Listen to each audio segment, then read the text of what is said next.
नमस्कार दोस्तों, स्वागत है आपका स्कूल बडी लर्नर में। मैं हूं संजय और आज हम जानेंगे करंट अफेयर्स यानी कि स्टैटिक्स जीके के साथ परीक्षा संबंधी करंट अफेयर्स 3 नवंबर 2023 के।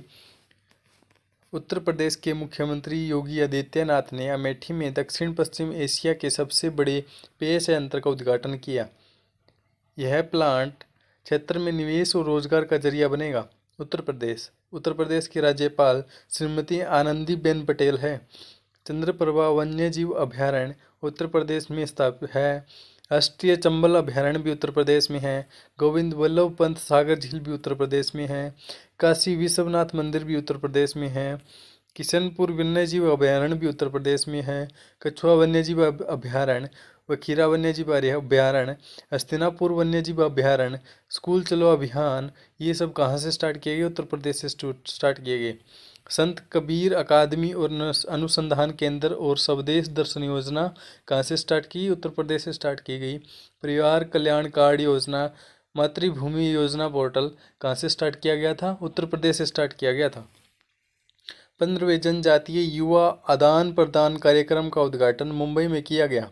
इस कार्यक्रम में 220 प्रतिभागी ने भाग ले रहे थे। उद्घाटन कार्यक्रम मुंबई विश्वविद्यालय में आयोजित किया गया। महाराष्ट्र के मुख्यमंत्री का नाम एकनाथ शिंदे है। संजय गांधी बोरावली राष्ट्रीय उद्यान, तबोड़ा राष्ट्रीय उद्यान, नेवगांव राष्ट्रीय उद्यान, गुगामाल राष्ट्रीय उद्यान, चंदौली राष्ट्रीय उद्यान कहाँ पर स्थापित है? महाराष्ट्र में है ये। AU small finance bank AUSFB ने सौर ऊर्जा, इलेक्ट्रिक मोबिलिटी समाधान आदि सहित नवीनीकरण और हरित परियोजनाओं का समर्थन करने के लिए अपनी पूरी आय आवंटित करने के लिए planet first AU green fixed deposit नामक अपना ग्रीन फिक्स्ड डिपॉजिट FD पेश किया है। हांगो एशियाई खेलों की रजत पदक विजेता ज्योति यारजी और तेजस सिरसे ने 37वें राष्ट्रीय खेलों में 100 मीटर और 110 मीटर बाधा दौड़ में स्वर्ण पदक जीतकर राष्ट्रीय खेलों में रिकॉर्ड तोड़ दिए। तमिलनाडु के VK इलाकियादासन और कर्नाटक की SS स्नेहा को GMC बोम्बिली एथ में पुरुषों और महिलाओं की 100 मीटर दौड़ में स्वर्ण पदक जीतने के बाद 37वें राष्ट्रीय खेलों के सबसे तेज एथलीट का ताज पहनाया गया। PM मोदी ने रामभद्राचार्य महाराज द्वारा लिखित पाणिनि अष्टाध्यायी भाष्य, रामानंदाचार्य चरित्रम और भगवान श्री कृष्ण की राष्ट्रलीला नामक 3 पुस्तकों का विमोचन किया। ऋचा चड्ढा को कला के क्षेत्र में उनके महत्वपूर्ण योगदान के लिए फ्रांसीसी सरकार की ओर से chevalier dans l'ordre des arts et des lettres की उपाधि से सम्मानित किया जाएगा। प्रख्यात जलवायु परिवर्तन विशेषज्ञ international centre for climate change and development के निदेशक प्रोफेसर सलीमुल हक का बांग्लादेश में ढाका में उनके आवास पर निधन हो गया।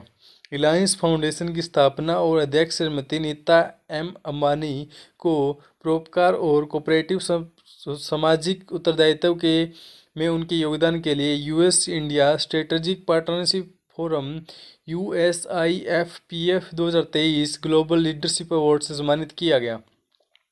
लियोनेल मेसी ने कतर में अर्जेंटीना को विश्व कप खिताब दिलवाकर अपने जीवन की महत्वाकांक्षा को पूरा करने के बाद रिकॉर्ड 8वीं बार पुरुष बैलन डी'ओर जीता। महिलाओं का पुरस्कार स्पेन की एताना बोनमार्टी को दिया गया।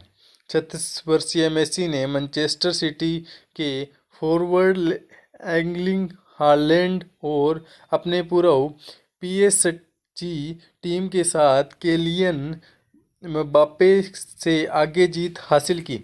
मलेशिया के शाही परिवारों ने दक्षिणी राज्य जोहर के शक्तिशाली और मुखर सुल्तान इब्राहिम सुल्तान इस्कंदर को देश का अगला राजा चुना। कृत्रिम बुद्धिमत्ता को नियंत्रित करने के अंतर्राष्ट्रीय समुदाय के प्रयासों का समर्थन करने के लिए संयुक्त राष्ट्र महासचिव एंटोनियो गुटेरेस द्वारा घोषित एक नए वैश्विक सलाहकार निकाय में भारत के प्रतिष्ठित प्रौद्योगिकी की विशेषज्ञों का नामित किया गया।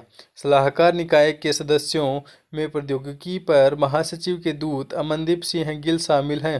ISPIRT फाउंडेशन के सह संस्थापक शरद शर्मा और हैंगिंग फेस भारत के प्रमुख शोधकर्ता नयनी रजनी अग्रणी डिजिटल एग्रो प्लेटफॉर्म एस्क्रोप और IFSC गिफ्ट सिटी से पहला डिजिटल एस्क्रो नियामक फिनटेक प्राधिकरण प्रदान किया गया है, जो डिजिटल भुगतान के अनुपालन और नवाचार के प्रति अपनी प्रतिबद्धता में एक प्रमुख मील का पत्थर है।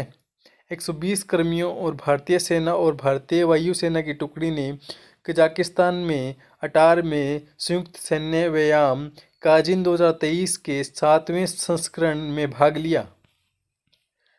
वायुसेना फाउंडेड 8 अक्टूबर 1932, हेडक्वार्टर नई दिल्ली। वायुसेना प्रमुख एयर चीफ मार्शल विवेक राम चौधरी। कर्नाटक वन विभाग और भारतीय वन्यजीव ट्रस्ट WUTI ने वन और वन्यजीव अपराधों के सभी पहलुओं की निगरानी के लिए एक विशेष सॉफ्टवेयर प्रणाली होस्टाइल एक्टिविटी वॉच कैनल या हवाक प्रणाली लॉन्च की है। Karnataka CM Siddaramaiah port new Mangalore port, असरी राष्ट्रीय उद्यान, बन्नेरघट्टा राष्ट्रीय उद्यान, नागरहोल राष्ट्रीय उद्यान, बांदीपुर राष्ट्रीय उद्यान, कुंदेमुख राष्ट्रीय उद्यान, भाषा कन्नड़, गठन 1 नवंबर 1966 को। ये सभी कहाँ पे कर्नाटक में है। हाल ही में प्रधानमंत्री नरेंद्र मोदी ने नई दिल्ली में अमृत वाटिका और अमृत महोत्सव स्मारक की आधारशिला रखी है।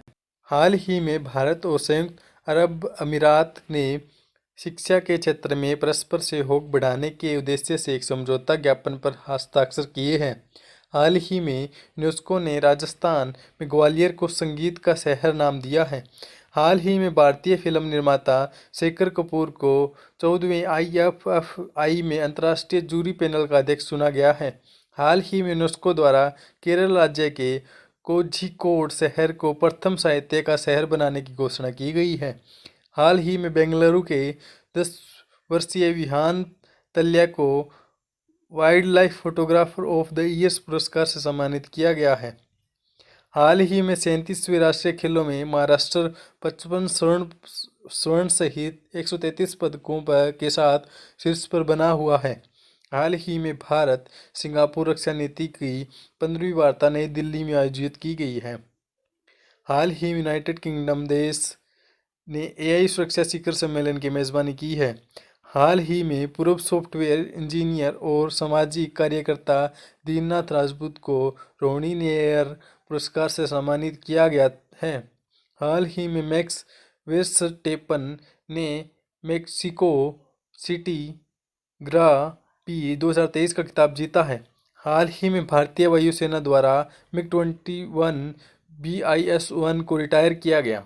हाल ही में throttle aerospace system company TAS को उनके मल्टीपर्पज ड्रोन प्रोजेक्ट DOPO के लिए DGCA से टाइप सर्टिफिकेट प्राप्त हुआ।